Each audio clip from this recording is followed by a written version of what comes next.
BTTH Kaisar Api, episode 175.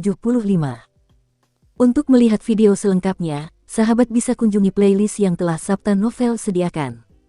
Yuk mari, kita berimajinasi bersama dan masuk ke alur ceritanya.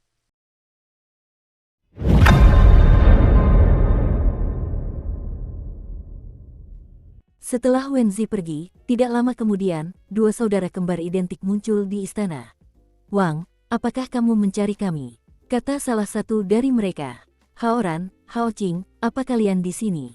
Raja Xuanling melihat keduanya datang, dan tersenyum tipis, kegelapan menghilang begitu saja tanpa jejak. "Aku tidak tahu apa yang terjadi padamu, Wang.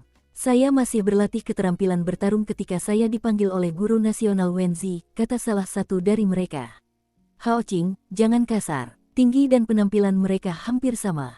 Tetapi ada satu tempat yang sangat mudah dibedakan. Kakak laki-laki saya, Ki Haoran, yang berada di tahap tengah Kaisar Bertarung Bintang 7, adalah orang yang sangat bersemangat, memiliki rasa kepemimpinan yang tinggi, dan bijaksana dalam pekerjaannya.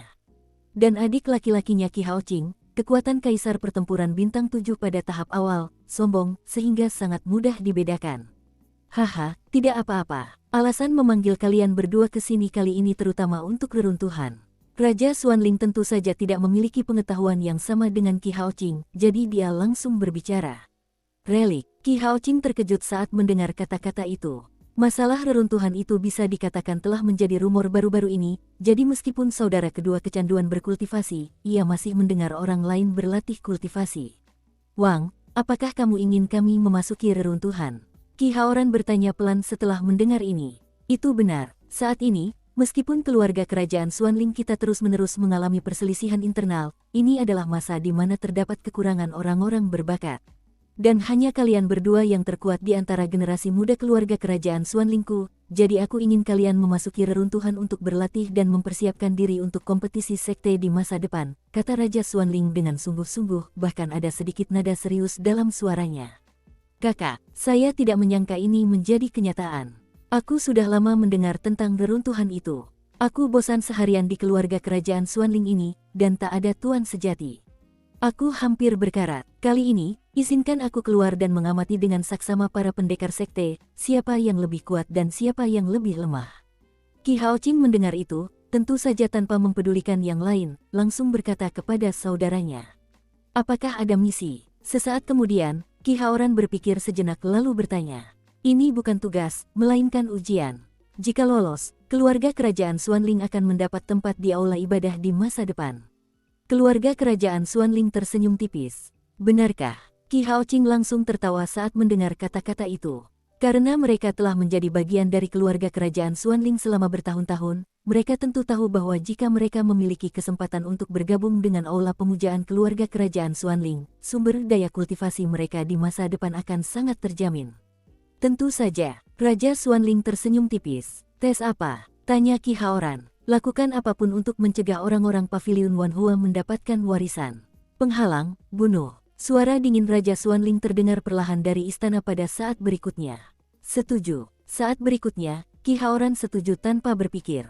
Sejak mereka bergabung dengan keluarga kerajaan Xuanling, mereka tahu bahwa hubungan antara keluarga kerajaan Xuanling dan Paviliun Wanhua, sekte racun, dan Paviliun Dupa terbakar seperti air dan api. "Itu bagus. Turunlah dan bersiaplah, reruntuhannya tidak lama lagi akan dimulai. Mengenai informasi mengenai sekte lain yang berpartisipasi dalam reruntuhan ini, aku akan mengirimkannya kepadamu. Namun, Xiaoyan dari Paviliun Pembakaran Dupa harus lebih memperhatikan," perintah Raja Xuanling. "Baiklah." Setelah menyetujui Raja Xuanling, kedua bersaudara itu pergi perlahan. Kedua orang ini, Raja Xuanling memandang kedua orang yang pergi, tersenyum perlahan, dan kemudian berusaha sekuat tenaga untuk memulihkan luka di tubuhnya. "Tianshan, Wan Jianmen, Tuan Jiu Jianxian, beritahu aku apa yang ada di reruntuhan kali ini." Jiu Jianxian baru saja kembali ke Wan Jianmen, dan langsung dihadang oleh kedua muridnya yang sombong. Jiu Jianxian memiliki dua murid, yang hanya bernama Hong Qian dan satu bernama Song Yue, yang merupakan sepasang kekasih masa kecil. Hubungan antara keduanya cukup baik sejak kecil, dan kekuatan di belakang keduanya mengirim mereka ke Wan Jianmen untuk berkultivasi, sehingga hubungan antara keduanya selalu sangat baik, dan ada situasi kehidupan pribadi yang samar-samar. "Qianer, biarkan Tuan beristirahat sebentar." Seorang pria tampan berjalan ke arahnya, memegang kendi di tangannya, dan di dalam kendi itu, aroma anggur yang elegan tercium samar-samar. Anggur yang enak, tetap saja, Yue sayangku yang mengerti aku. Saat Jiu Jianxian melihat anggur berkualitas di tangan Song Yue, ia langsung melompat seperti orang yang tersesat. Lagu, Yue. Melihat ini, Hong Qian tidak bisa menahan diri untuk meraung. Terakhir kali, Song Yue mendengar raungan itu, diam-diam berkata bahwa itu tidak baik, dan dengan cepat menjelaskan. Sudah berapa kali kukatakan padamu bahwa minum alkohol tidak baik untuk kesehatanmu, kau tidak boleh membiarkan tuanmu minum, bagaimana kau bisa? Di akhir kalimat, Hong Qianjiao mendengus, jelas tidak puas dengan Song Yue. Hei, Qianer, kau dan aku sudah berhenti minum demi guru, kenapa kau tidak membunuhku saja? Jiu Jianxian mengambil anggur di tangan Song Yue, menyesapnya dengan gembira, lalu melirik Hong Qian. Baiklah, aku lupa tentang bisnisnya. Di reruntuhan kali ini, tidak hanya ada beberapa ramuan obat yang dibutuhkan oleh ketua sekte Anda, tetapi juga keberadaan semangat juang, kata Jiu Jianxian tiba-tiba. Apakah kamu punya bahan obat-obatan yang dibutuhkan pamanmu? Keren. Mendengar ini, Qianer tertawa bahagia, dan rasa tidak senangnya langsung lenyap tanpa jejak. Jiwa pejuang. Sesaat kemudian, alis Song Yue berkerut, jelas dia cukup waspada dengan dua kata ini. Ya, dan kami tidak masuk ke bagian reruntuhan yang lebih dalam, di mana tampaknya ada napas manusia. Setelah minum beberapa teguk anggur, Jiu Jianxian berkata seolah-olah dia tidak mabuk. Jiwa petarung, napas manusia. Qianer terkejut saat mendengar kata-kata itu. Adapun semangat juang, dia tentu tahu apa artinya. Daftar orang yang pergi ke reruntuhan kali ini hanya kalian berdua. Di mana kau ingin bicara dengannya? Jiu Jianxian menghilang seketika, hanya menyisakan Song Yue dan Qianer. Keduanya saling memandang dan kemudian berpelukan kembali. Gunung rusak, lembah tak berhati. Lembah tanpa hati kita sebenarnya belum lahir sejak lama. Kalau terus begini, aku khawatir dunia akan melupakannya. Biner, kali ini reruntuhannya akan kau bawa pergi. Ingatlah bahwa segala sesuatu terutama tentang keselamatan. Ada berbagai macam emosi di dunia ini. Kata-kata cinta paling menyakitkan, jangan main-main dengan pria. Di sebuah paviliun yang agak terpencil, seorang wanita tua mengajar muridnya dengan hati-hati. Murid patuh. Seorang wanita berkerudung sedikit setuju. Gunung Tai, rumah boneka. Ada organ dan boneka di mana-mana, dan jika terjadi kesalahan, mereka akan dikepung oleh boneka yang tak terhitung jumlahnya dan mati. Reruntuhan telah lahir, kali ini, keluarlah dan lihatlah. Dalam 30 tahun, kau sudah mempelajari semua matematika yang kupelajari, dan aku tak bisa lagi mengajarimu apapun. Sang penguasa istana boneka menatap murid yang sombong di hadapannya, lalu berkata dengan enggan. Murid, aku ingin belajar dengan master istana selama beberapa tahun lagi. Mendengar ini, murid paling bangga dari istana boneka master istana berkata dengan sedikit rendah hati. Oke, kalau begitu, kali ini kau pergilah ke reruntuhan untuk memulihkan semangat juangmu. Tuan rumah telah mengajarimu selama 10 tahun. Kata rumah boneka itu sambil tersenyum. Murid itu pasti akan menepati amanah gurunya. Setelah pria yang dikelilingi boneka itu selesai berbicara, ia tertawa pelan. Dengan senyum ini, boneka di belakangnya tiba-tiba tersenyum muram. Orang ini secara mengesankan adalah murid paling menonjol dari rumah boneka, Hua Lexin. Namun, pada usia 30 tahun, dengan teknik boneka satu tangan, saya khawatir hanya sedikit orang yang dapat mengalahkan seluruh istana boneka. Pada titik ini, masih banyak sekte besar dan kecil yang membahas reruntuhan tersebut, dan saya yakin itu akan segera dibuka dengan hangat. Masih ada 10 hari sebelum segel reruntuhan melemah, dan sekte dari semua ukuran di Suan San sedang sibuk. Namun saat itu, di paviliun dupa terbakar, ada seorang tamu tak diundang. Guru, saudari senior, bukankah kita terlalu gegabah? Di kaki Gunung Huasan, dua wanita perlahan muncul. Salah satu wanita itu menatap Gunung Huasan yang menjulang tinggi, dan langsung merasa sedikit ragu. Huasan, tempat paviliun dupa terbakar berada, dan tempat Xiao Yan berada. Aku bilang Xiao Yue, bukankah di sekte ini sudah sangat dingin selama beberapa tahun? Mengapa kamu begitu gelisah ketika datang ke Huasan sekarang? Canda saudari senior itu. Baiklah, sekarang aku mengerti. Ternyata aku ingin bertemu kekasih kecilku. Apa kau gugup? Sebelum wanita itu sempat berbicara, suster senior berkata. Kakak, melihat kakaknya berbicara dengan bebas, Yueru langsung menunjukkan kemarahan yang genit. Kalau dia terus bicara, dia pasti akan menaruh wajahnya di suatu tempat. Coba kupikirkan, siapa nama anak laki-laki di paviliun Fenxiang itu? Sepertinya itu Xiao Yan. Aku ingin tahu, tempat suci apa yang bisa membuat Xiao Yuiwei kita yang dingin berlarian seperti rusa kecil. Setelah kakak perempuan itu selesai berbicara, dia tertawa. Pengunjung tersebut adalah kakak perempuan senior Yueru dan Paviliun Wanhua saat ini, dan juga salah satu dari dua murid Paviliun Wanhua, Xiuqi. Xiuqi, murid tertua dari Master Paviliun Wanhua, kekuatannya sebanding dengan tahap awal Do di bintang 7, dan dia cukup bebas dan mudah bergaul. Kakak senior, kau sekarang memiliki kekuatan Kaisar Do bintang 7, jadi kau tidak bisa mengganggunya untuk sementara waktu. Setelah beberapa saat, Yueru memutuskan untuk berbicara. Ups, ini bahkan belum menjadi keluarga. Xiuqi terus bercanda. Karena Yueru pernah bersepakat dengan Xiaoyan sebelumnya, kekuatannya telah mencapai kesempurnaan Kaisar Do bintang 5, dan ia membutuhkan bantuan Xiaoyan untuk mencapainya. Sekarang, karena kepala Paviliun Wanhua tidak ada di sana, dan Huayun tidak tahan dengan sikap Yueru yang terus-menerus kasar dan lunak, ia pun mengirim Xiuqi dan Yueru ke Paviliun Pembakaran Dupa untuk mencari Xiaoyan. Lagi pula, para ahli Do Emperor bintang 8 di reruntuhan itu tidak diperbolehkan masuk, dan Xiuqi ini juga yang terbaik di antara Do Emperor bintang 8 di Paviliun Wanhua saat ini. Kakak senior, ayo pergi. Yueru tahu karakter kakak seniornya, jadi dia mengabaikan kata-katanya dan berbicara sedikit. Setelah berbicara, mereka berdua pun menuju ke arah Gunung Huasan, dan tempat yang mereka tuju adalah pintu masuk wilayah surga terbakar. Kemana mereka mencoba memasuki Paviliun Dupa terbakar. Sayangnya, bagaimana saudara-saudari lainnya bisa berkultivasi dengan baik di sekte ini? Aku harus datang ke sini untuk bertanggung jawab menjaga wilayah surga yang terbakar. Perlindungan Paviliun Fenxiang kami cukup ketat. Kecuali Xiaoyan yang pernah masuk ke wilayah surga terbakar, belum ada yang berhasil masuk sejauh ini. Hei, nada bicaramu benar-benar buruk. Saat ini, suara keluhan Wang Chen terdengar dari luar Burning Heaven Territory. Penjagaan dan inspeksi Ventianyu selalu menjadi tanggung jawab banyak saudara senior di lokasi tersebut.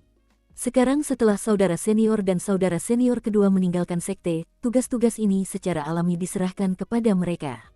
Dan Wang Chen secara alami menjadi yang pertama. Siapa? Lagi pula, Wang Chen sangat menyadari pentingnya Burning Heaven Territory, dan segera waspada.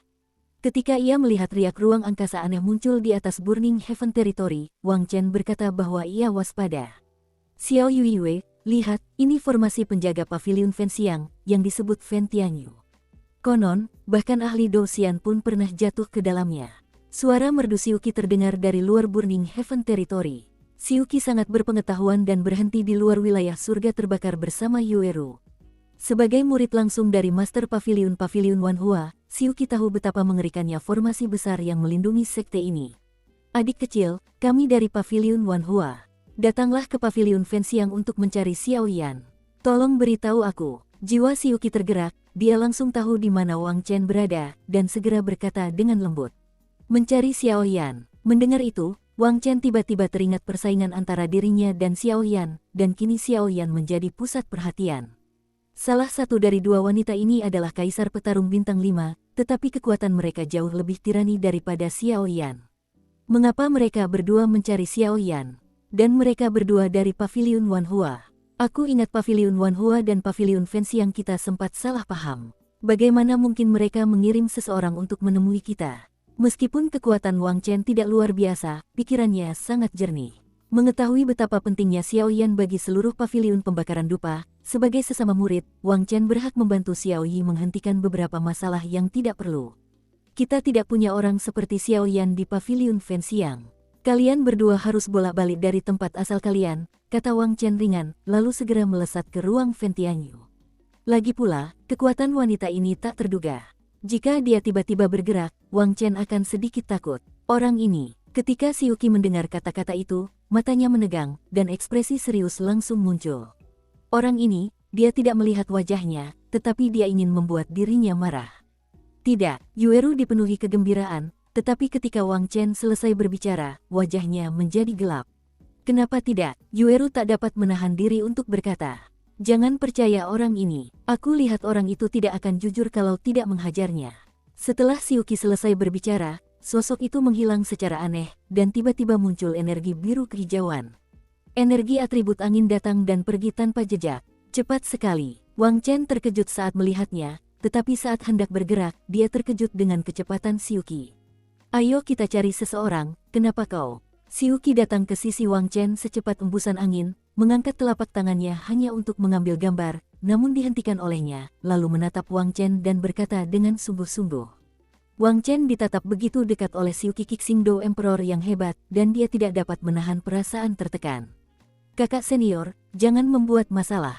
Yueru juga sedikit takut, dan langsung berkata, aku tahu, meskipun Xiuqi sedikit marah, setelah mempertimbangkan untung ruginya, dia tidak melakukan apapun, dia hanya memberi Wang Chen sedikit kekuasaan.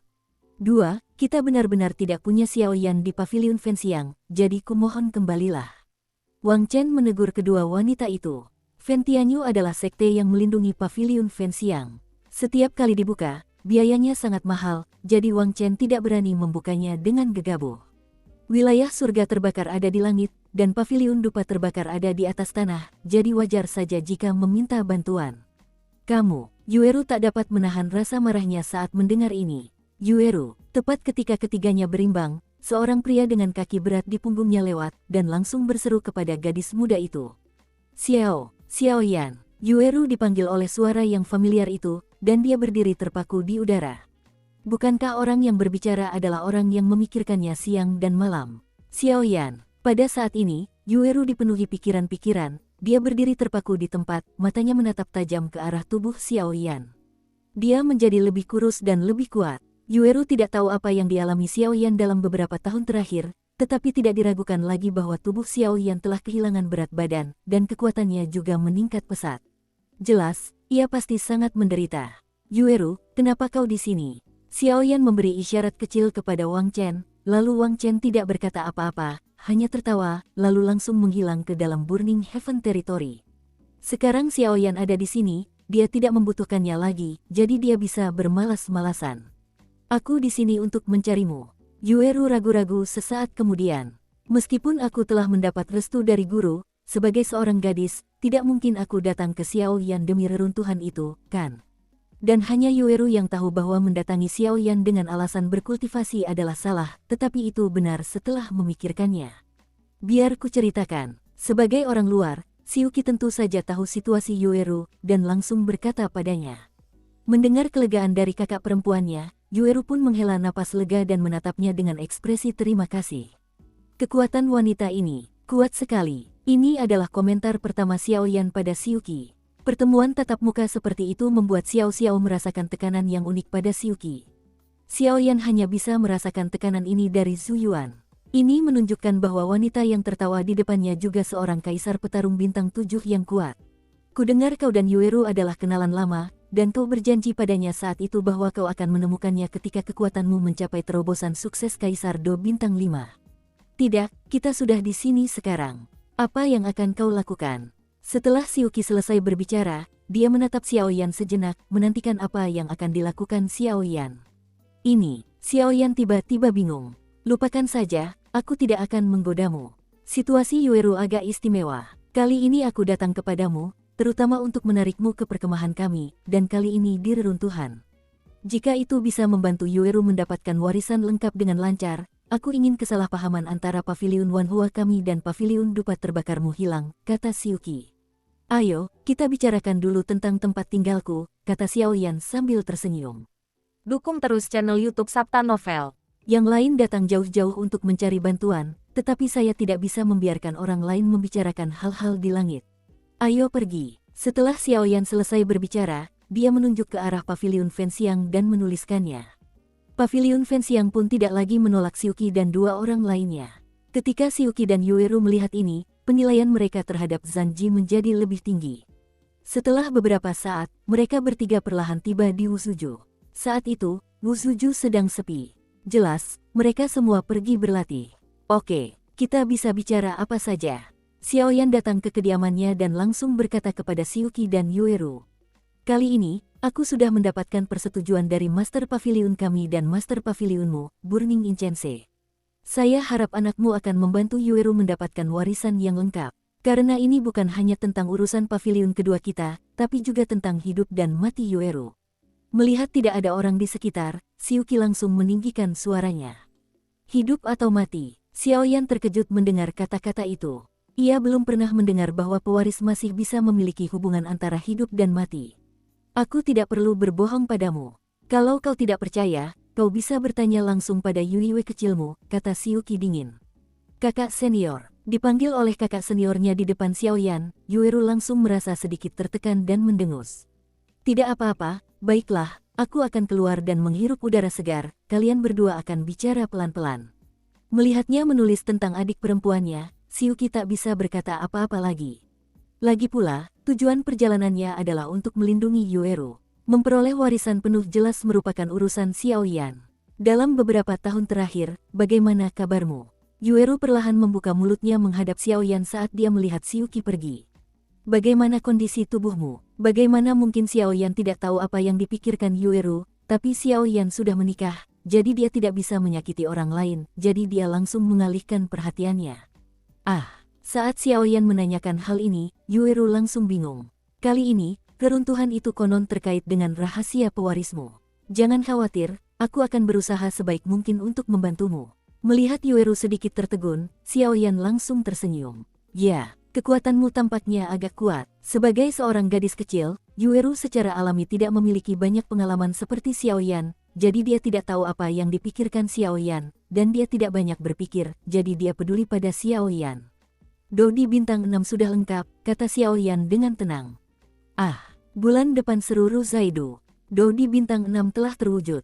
Apakah saya salah dengar? Saya ingat ketika Xiaoyan masih di keluarga Yue, kekuatannya hanya sebatas itu.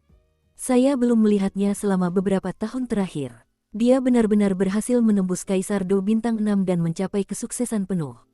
Kekuatan ini lebih kuat dari ayahnya. Kuat sekali, kata Yueru pelan. Hei, jangan khawatir, kalau kamu pewaris, kalau kamu dapat warisan lengkap kali ini, aku khawatir kekuatanmu bakal meroket. Aku nggak sanggup ngikutin kamu, hibur Xiaoyan. Semoga saja. Setelah Yueru selesai berbicara, dia berhenti bicara dan hanya menatap kosong ke arah Xiaoyan. Melihat ini, Xiaoyan tidak berbicara dan membiarkan Yueru menonton. Di luar pintu, Xiuqi sedang berjalan-jalan, tetapi kebetulan bertemu dengan Xiaoyi yang kembali. Xiaoyi juga sering berlari ke tempat latihan akhir-akhir ini, hanya untuk mengasah pengalaman bertarungnya yang sebenarnya.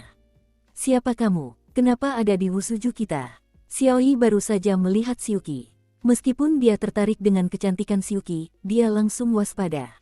Kuat sekali. Meskipun Xiuqi sangat bebas dan santai, ketika melihat Xiaoyi, ia juga dipenuhi cinta dan belas kasihan. Ada pria setampan itu di dunia ini. Namun saat berikutnya, Xiuqi menyadari ada yang tidak beres, kekuatan Xiaoyi sebenarnya lebih kuat dari dirinya. Secara umum, mereka yang telah mencapai kekuatan Do di bintang 7 memenuhi syarat untuk menjadi guru. Sedangkan untuk kekuatan Do di bintang 8, mereka akan dipromosikan menjadi diaken atau penatua, dan mustahil untuk menjadi murid. Namun penampilan Xiaoyi jelas merupakan murid Paviliun Fenxiang, tetapi kekuatan orang ini sebenarnya lebih kuat dari beberapa tetua mereka di Paviliun Wanhua, yang membuat Xiuqi sangat bingung.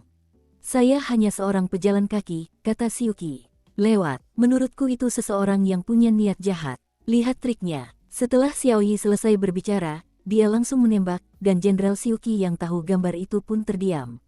Tunggu, aku teman Xiaoyan. Ketika Xiuqi melihat Xiaoyi tak kuasa menahan diri, ia langsung berbicara dengan marah. Xiaoyi, mereka semua adalah sekelompok orang, kata Xiaoyan tepat saat Xiaoyi menyerang.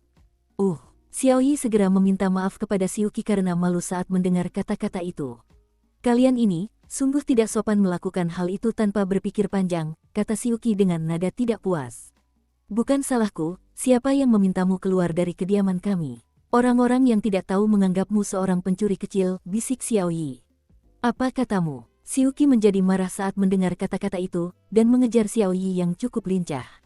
Kedua orang ini, Yueru dan Xiaoyan terus mengobrol tentang beberapa topik di ruangan itu. Kedatangan Xiuqi dan Yueru membuat Wusuju cukup meriah. Namun seiring berjalannya waktu, tibalah saatnya reruntuhan itu terbuka. Pada hari ini, baik Xiaoyan maupun Yueru bangun pagi-pagi, jelas mereka telah lama menunggu reruntuhan itu. Setelah analisis Sutua, ada 5 orang yang pergi ke reruntuhan kali ini, yaitu Xiaoyan, Qinxin, Leng Fuyao, Mu Feng dan Mu Yingying. Tak perlu dikatakan lagi bahwa Xiaoyan dan Leng Fuyao, yang satu adalah andalan Paviliun Fenxiang saat ini, dan yang lainnya adalah jenius kilang farmasi, jadi mereka harus pergi. Mengenai kata-kata Qinxin, tampaknya dia pasti akan mendapatkan sesuatu di reruntuhan itu, jadi pemuda itu tidak punya pilihan selain segera berpartisipasi. Adapun Mu Feng dan Tetua Zhu, mereka juga berencana untuk tidak membiarkan mereka pergi. Lagi pula, reruntuhan itu sangat berbahaya, dan terlalu banyak orang saja tidak cukup. Tapi ketika aku memikirkan gosip misterius di pintu masuk, dan Mu Feng tahu sedikit tentang hal semacam ini, jadi biarkan Xiao Yan membawanya.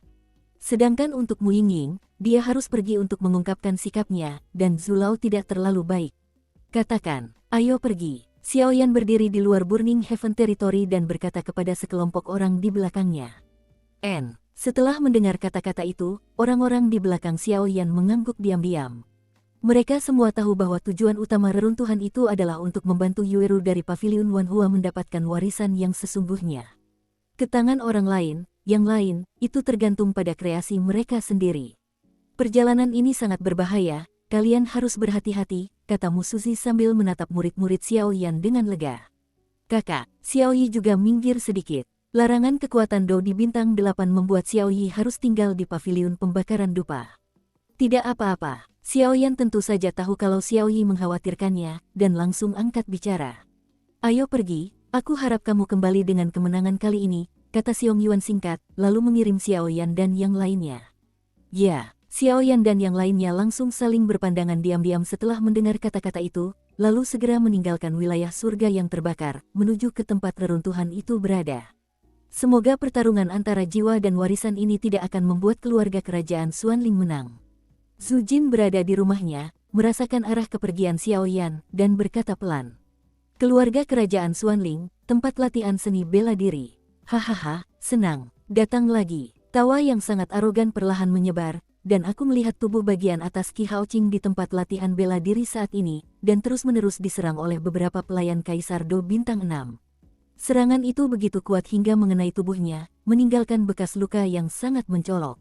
Haoqing, saatnya pergi. Tepat ketika Qi Haoqing hendak berlatih kultivasi, Qi Haoran perlahan muncul, lalu berkata sesuatu padanya. Qi Haoqing ini juga sangat menarik. Dengan intensitas serangan seperti itu untuk berkultivasi, saya khawatir kultivasi asteris setara dengan orang-orang di istana kuno yang sunyi. Kakak, kamu mau pergi? Setelah mendengar ini, Qi Haoqing langsung melambaikan tangannya untuk membiarkan para pelayan turun. Kemudian, dia menatap Qi Haoran dengan mata berapi-api. Kakak-kakak mereka yang kedua memang sangat berbakat, tetapi mereka telah terperangkap di keluarga kerajaan Xuanling selama bertahun-tahun dan hanya tahu sedikit tentang dunia luar. Sekarang mereka akan pergi ke reruntuhan, dan mereka langsung bersemangat. Ya, segel reruntuhan telah melemah, saatnya berangkat. Qi Haoran mengangguk setelah mendengar ini, dan segera pergi dari sana. Melihat ini, Qi Haoqing segera mengenakan pakaiannya dan mengikutinya. Pada saat ini, kakak senior kedua langsung menuju reruntuhan. Rajaku, mereka berdua akan dikirim ke reruntuhan kali ini, akankah semangat juang? Wenzi merasakan kepergian saudara Qi kedua, dan segera bertanya kepada Raja Xuanling di sampingnya. Haha, semangat juang, aku pasti mendapatkan benda ini. Meskipun reruntuhan ini memiliki tekanan dahsyat terhadap mereka yang lebih kuat dari Dou di bintang 8, kali ini, aku akan membiarkan orang-orang yang kecanduan Legiun Naga bertindak di saat kritis. Setelah berbicara, Raja Xuanling tiba-tiba tertawa aneh. Tapi, Rajaku, Legiun pencinta naga dipindahkan oleh penjaga yang menjaga Yanqi, kata Wenzi sambil berpikir. Hehe, aku punya caraku sendiri. Larangan Kaisar Dou bintang 8 di reruntuhan ini mungkin berguna bagi orang lain, tetapi aku punya cukup solusi untuk mengatasinya. Meskipun harganya terlalu mahal, itu sepadan. Tunggu, sebentar lagi bukan hanya keluarga kerajaan Xuanling yang akan berada di tanganku, tapi bahkan kekuatan peri tempur yang membatu, api suci, dan jiwa tempur pun tak akan bisa lolos. Hahaha, setelah Raja Xuanling selesai berbicara, dia tertawa aneh. Hitung waktunya, reruntuhannya akan segera terbuka. Ayo pergi, adik junior, kata Song Yue kepada kekasih masa kecilnya di Wanjianmen. Saudara Song Yue, apakah menurutmu reruntuhannya akan terlalu berbahaya kali ini? Dulu, saudara-saudariku lah yang menemaniku pergi bersama kami. Kali ini, reruntuhan itu dilarang sejauh ratusan mil, jadi kami hanya bisa pergi ke sana, kata Hong Qian agak bingung. Jangan khawatir, apapun badainya, itu milikku. Song Yue tersenyum perlahan ketika mendengar kata-kata itu, matanya penuh dengan kasih sayang. Tunggu, tepat ketika keduanya hendak pergi, Jiu Jianxian tiba-tiba muncul. Tuan, ada apa lagi? Hong Qian langsung bertanya dengan wajah nakal. Kali ini reruntuhannya benar-benar tidak normal, tapi kalian harus berhati-hati dengan anggota keluarga kerajaan Xuanling. Aku selalu merasa ada yang tidak beres, tapi aku tidak bisa memberitahumu detailnya. Zhu Jianxian menyesap anggur dan berkata kepada mereka berdua. Keluarga kerajaan Xuanling. Song Yue mengerutkan kening saat mendengar ini. Juga, berhati-hatilah dengan Yueru dari Paviliun Wanhua dan Xiao Yan dari Paviliun Pembakaran Dupa. Salah satu dari mereka adalah pewaris relik ini, dan yang satunya lagi adalah seorang jenius yang jarang terlihat di Paviliun Fenxiang selama ribuan tahun. Zhu Jianxian berpikir sejenak lalu melanjutkan. Baiklah, murid ini sudah menuliskannya. Song Yue mengangguk sedikit. Orang-orang ini pasti sangat diperhatikan oleh tuan mereka pasti punya kelebihan, jadi Song Yue juga berhati-hati. Setelah Zhu Jianxian selesai berbicara, dia langsung pergi dari sini, sementara Song Yue dan Hong Qian juga perlahan berjalan menuju reruntuhan. Sekte-sekte super ini perlahan-lahan mengirim orang ke reruntuhan, yang satu untuk merasakan murid-muridnya sendiri, dan yang lainnya untuk bersaing memperebutkan puncak reruntuhan. Semangat juang. Mungkin agak kasar mengatakan bahwa keberadaan semangat juang membuat orang-orang terkuat di sekte super ini tidak bisa diam saja. Jika batasan di reruntuhan tidak terlalu kuat, saya khawatir mereka akan langsung merebutnya. Namun karena segel khusus itu, semua orang hanya bisa mengirimkan murid-murid yang luar biasa untuk memperjuangkan semangat juang mereka. Pada saat ini, di antara 9 sekte super, Paviliun Fenxiang dan Paviliun Wanhua telah menjalin hubungan karena Yueru, dan sekte racun juga mengirim murid yang luar biasa, Lin Zhu. Adapun keluarga kerajaan Xuanling, mereka adalah dua bersaudara Qi Haoqing dan Qi Haoran, Bing Sui dari Lembah Cinta, Feng Hong dan Du Chun dari Istana Kuno yang Sunyi, Guni dari Solomon, Hua Lexin dari Rumah Boneka, dan seterusnya. Adapun beberapa sekte kecil lainnya, mereka tidak menerima berita dari sekte-sekte super ini, jadi mereka mengirim sejumlah besar ahli, tetapi ahli-ahli ini berhenti ketika mereka melangkah ke reruntuhan sejauh ratusan mil. Mereka tahu bahwa, jika mereka melangkah ke reruntuhan, saya khawatir mereka akan hancur dalam sekejap. Jadi mereka yang memasuki reruntuhan saat ini semuanya adalah talenta muda dari Xuan Santian, dan pertempuran berapi-api dimulai perlahan. Reruntuhan itu terletak di alam liar. Tanah liar terletak di bagian paling timur Xuan Tiantian. Tanah di sini bergejolak, sebagian besar berupa pegunungan tinggi dan jarang penduduknya, dan beberapa monster kuat juga tinggal di sini. Di alam liar, ada dua sekte, satu disebut sekte racun, dan lainnya adalah sekte Wanpo. Meskipun semua sekte racun adalah wanita dan mereka berlatih doki racun, bagaimanapun juga, sinsing mereka tidak buruk, tetapi orang awam sering merasa bahwa mereka sedang mengolah doki racun, dan mereka memiliki ilusi bahwa mereka terlalu mengancam, tidak melakukan sesuatu yang keterlaluan. Namun gerbang Wandu berbeda. Wandumen tidak hanya mengolah ki penangkal racun, tetapi juga gemar melakukan hal-hal yang berbeda dari orang biasa. Itu seperti mentransfer jari-jari dan tubuh beberapa orang berbakat ke diri saya sendiri. Oleh karena itu, reputasi sekte Wandu sangat buruk di seluruh Xuan Santian. Namun kali ini, lokasi reruntuhannya tidak jauh dari markas Wandumen. Racun monster tua, aku tidak peduli padamu soal terakhir kali. Apa yang ingin kau lakukan kali ini? Seorang wanita berbicara. Suaranya agak aneh, dan tangannya bahkan mendesah lega. Napasnya jahat. Nona racun, jangan pikir aku tidak tahu apa yang sebenarnya terjadi di hatimu. Tanya monster tua beracun itu. Keduanya sangat kuat di sekte racun segudang. Salah satunya adalah monster tua beracun yang kekuatannya telah mencapai tahap akhir Kaisar Do Bintang 8. Apa sih yang sedang kulakukan? Wanita itu, yang tampak agak aneh tanpa tangannya, menatap monster tua itu dan bertanya. Orang tua itu terlalu malas untuk berdebat denganmu. Tapi Nyonya Racun, kau harus mengingatnya untukku, bukan kau yang memiliki keputusan akhir di sekte 10.000 racun. Monster tua beracun itu meninggalkan kalimat dan langsung menghilang. Monster tua beracun ini semakin melanggar hukum. Melihat monster tua beracun itu pergi, Nyonya Racun menggumamkan beberapa patah kata saat melihat kepergian Wei Wei. Namun di saat berikutnya, tangan wanita beracun yang hilang itu tiba-tiba muncul di tubuhnya dalam semburan asap hitam. Cakar kalajengking jahat itu sangat mudah digunakan. Aku ingin menggunakan benda ini untuk menghadapi Kaisar Do Bintang 9 dari Yizuan. Wang Xie sudah bergegas ke reruntuhan. Apapun yang kau katakan kali ini, aku juga akan mendapatkan semangat juang. Wang Xie, demi rencana Tuan, kali ini aku hanya bisa mengorbankanmu. Hahaha. Setelah wanita beracun itu selesai berbicara, dia tertawa aneh, tetapi tangannya seperti monster dan ada aura pembunuh yang ganas tak terlihat. Setelah berbicara, sekte 10.000 racun menjadi sunyi, dan di kejauhan, seorang pria dengan beberapa sisik monster di tubuhnya benar-benar bersin. Aneh, siapa yang memarahiku? Pria itu adalah Wang Xie, orang yang paling menonjol di sekte Wandu saat ini.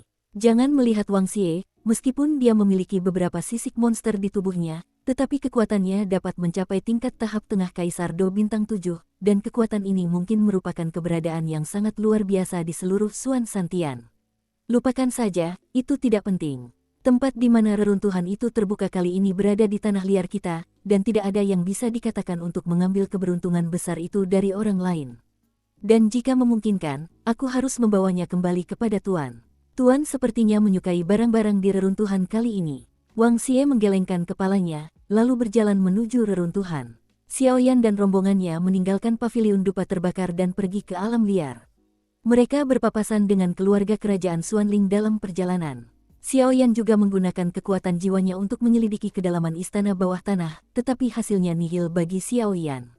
Xiaoyan sedikit penasaran, mengapa keluarga kerajaan Xuanling memenjarakan Seng Yan? Apakah mereka tidak akan menyerapnya? Mengapa di penjara? Daya tarik api suci mungkin cukup untuk menempati peringkat pertama di antara semua keterampilan bertarung.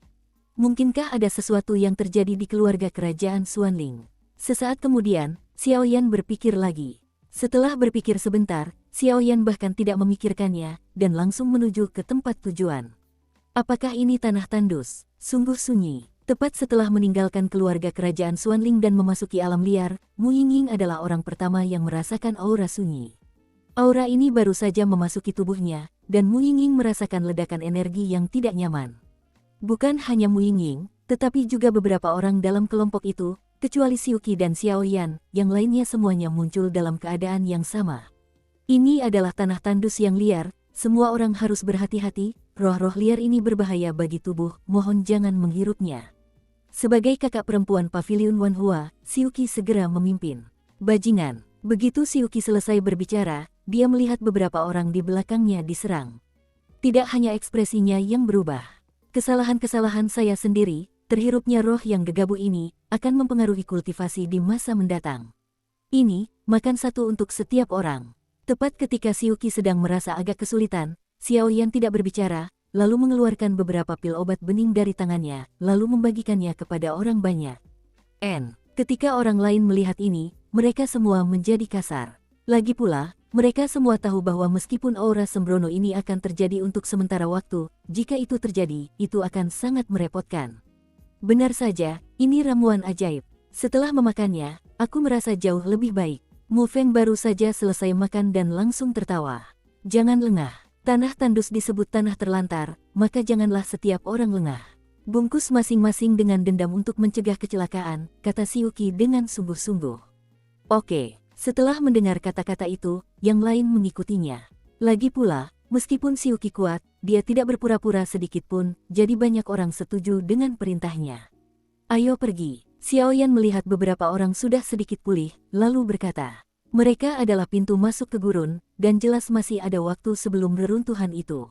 Aku benar-benar meremehkanmu. Sesaat kemudian, Xiuqi mengatakan sesuatu kepada Xiaoyan dengan suara yang hanya bisa didengarnya.